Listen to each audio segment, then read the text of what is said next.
Euh, vendredi, vendredi 2 décembre 2016, cette question, que peuvent les mots? En référence à ce que j'ai entendu, à ce qui est devenu un refrain du chanteur Claire qui dit que peut une chanson, etc., qui pose la question. Euh, Chanson qui est devenue comme un hymne de résistance, comme un chant de résistance, euh, sauf que c'est une chanson qui est quand même, qui parle du Chili et qui est très datée, donc ça fait, il y a un petit malaise, un petit problème d'adéquation avec les temps. Nous sommes, là j'étais en train d'écouter quelques soliloqueurs, quelques exégètes qui expliquent le destin contrarié de celui qu'on appelle président de la République et qui a pour nom et prénom François Hollande. C'est qui est c'est fou, c'est fou, puisque c'est un mot qui peut être assez indiqué en ces circonstances. C'est fou ce que quelques minutes de paroles peuvent déclencher comme torrent de mots et d'explications et de considérations de toutes sortes et d'explorations dans le temps pour comprendre des va-et-vient infinis. Cela montre à quel point certaines personnes tiennent quelque part, ont de l'importance, ce qu'ils peuvent dire, faire ou ne pas faire, et répercuter, et en fait constitue un peu la matière à événement. Mais pour revenir sur la question qui est posée, que peuvent les mots? Nous sommes quelque part faits de mots. Notre matière, quelque part, ce qui fait que nous agissons sont aussi les mots. Les mots nous façonnent, et puis l'action qui découle de ce façonnement ou de ce façonnage crée de nouveaux mots et ainsi de suite. Les mots sont dans une dynamique de va-et-vient, on ne sait pas exactement qui est au départ, est-ce l'action ou est-ce le mot pour expliquer ou accompagner l'action? En tout cas, les mots sont là, quantité de mots, des mots qui s'épanouissent, des mots qui restent prisonniers de l'intériorité de la personne qui les possède. Certains mots sont acceptés d'office, certains mots suscitent des réactions hostiles, ainsi des mots, il existe encore de l'importance quant aux mots, les mots ont encore une action agissante parce qu'ils mobilisent des énergies, parce que les mots sont aussi une façon d'agir sur le réel, façon honnête, malhonnête, peu importe. En tout cas, on peut, en utilisant les mots qu'il faut, les mots adéquats, les mots idoines, faire réagir tel ou tel groupe, telle ou telle personne, en sorte que cela produise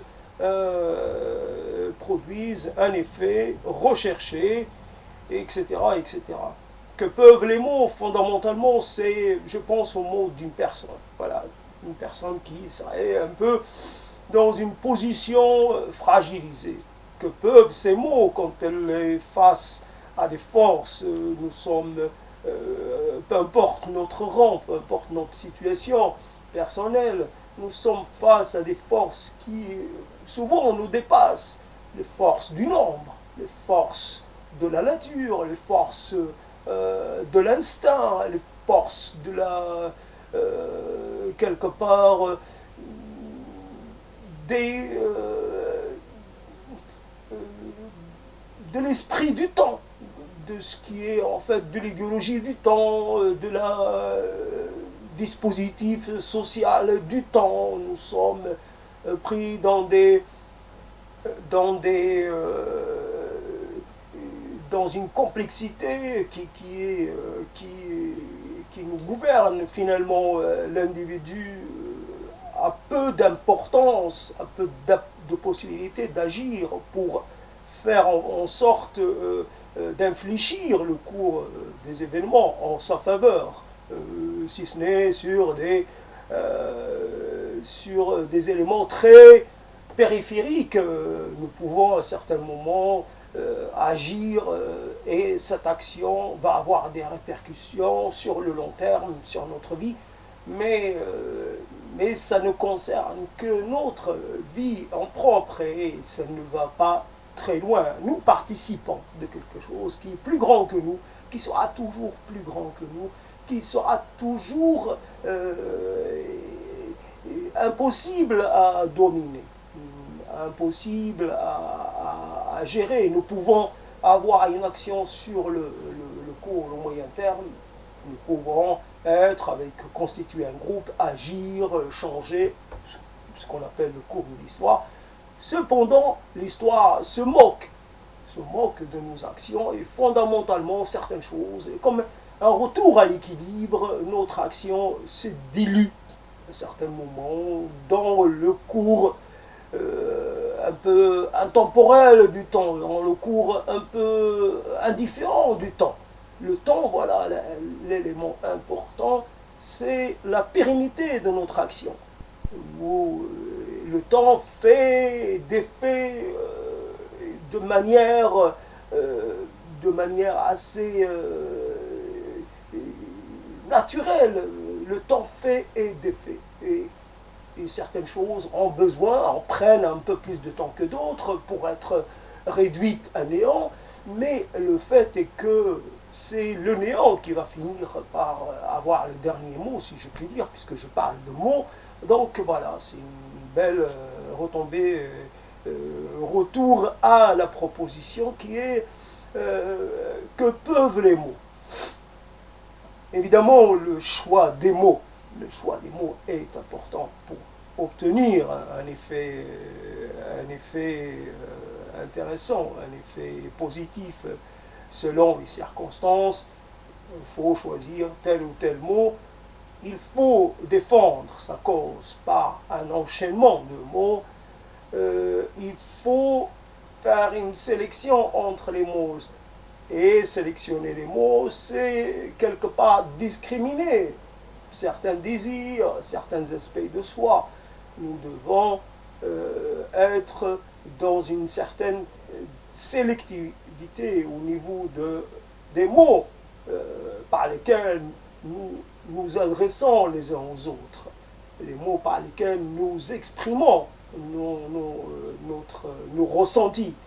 Et cette sélection fait que nous sommes privés de l'expression totale de notre être. Nous sommes toujours dans une certaine frustration.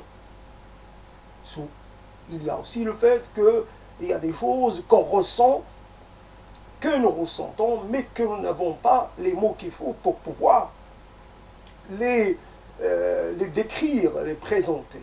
Il y a un problème qui est inhérent aux mots. Les mots ne sont pas en capacité de décrire toutes les nuances, de présenter toutes les nuances de nos ressentis. Et peut-être avec le temps, nous finissons par appauvrir notre ressenti parce que nous avons recours toujours aux mêmes mots. Les mêmes mots utilisés par tous pour décrire des réalités qui ne sont pas toutes identiques. Et finalement, on s'adapte, comme quelqu'un qui s'adapterait à un régime pauvre, et quelque part ses besoins nutritionnels finissent par devenir réduits parce que il s'est adapté à ce qui lui était offert. Donc finalement, notre vocabulaire nous prive, ça c'est évident, nous prive d'exprimer une palette d'exprimer la richesse de nos ressentis.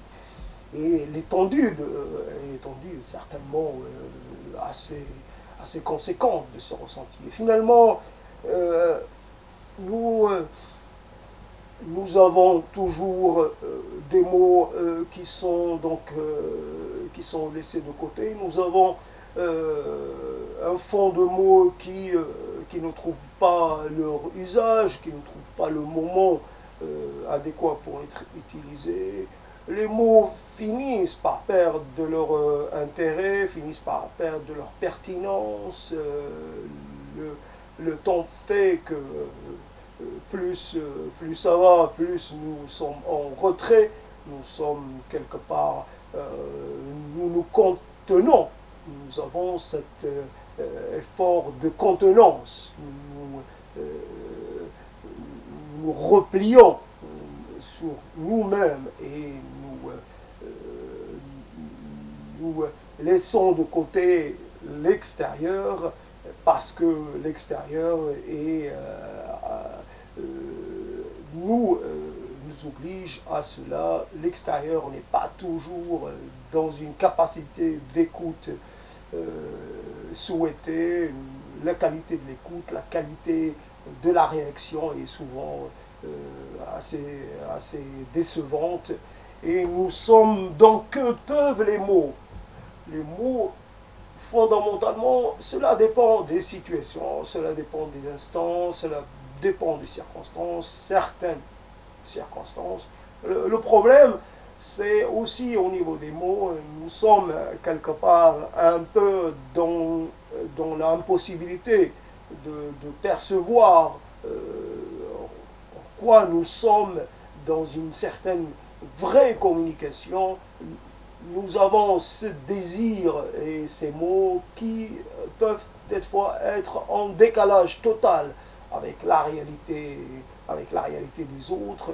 Et c'est la rencontre des mots des uns et des autres qui fait peut-être, qui peut faire avancer les choses. Souvent, certains discours ne s'unissent pas, ne se réunissent pas et ne s'harmonisent pas, et fondamentalement il y a des incompréhensions de part et d'autre, il y a la naissance, il y a des distances qui continuent de se creuser. Et fondamentalement, les mots ne sont souvent qu'un outil, mais qu'un outil dérisoire, ne sont souvent qu'une illusion sur une possibilité d'action, une possibilité, une illusion sur un pouvoir que nous aurions, sur une capacité que nous aurions à faire réagir, à faire agir, et que fondamentalement, plus on avance dans la vie, plus nous devons réaliser à quel point nous sommes impuissants avec nos mots, avec les mots, sans les mots, impuissants dans nos actions, impuissants à créer des dynamiques, à créer des accompagnements, impuissants à agir de façon pérenne. Nos perceptions sont ramenées à une certaine raison. Nous devons, comment dire, nous devons non pas renoncer, mais nous devons reconnaître notre faiblesse, notre caractère un peu passager. Il y a un côté passager. Nous faisons que passer, nous passons le témoin à d'autres, et fondamentalement, nous laissons nos mots à d'autres pour qu'ils en usent à leur manière. Il y a cette transmission au niveau des mots pour on ne sait pas jusqu'à quand. Évidemment, il y a des changements. Certains mots sont perçus différemment et seront perçus différemment, et ainsi notre existence peut-être disparaîtra de façon complète avec la disparition de nos mots. Et voilà.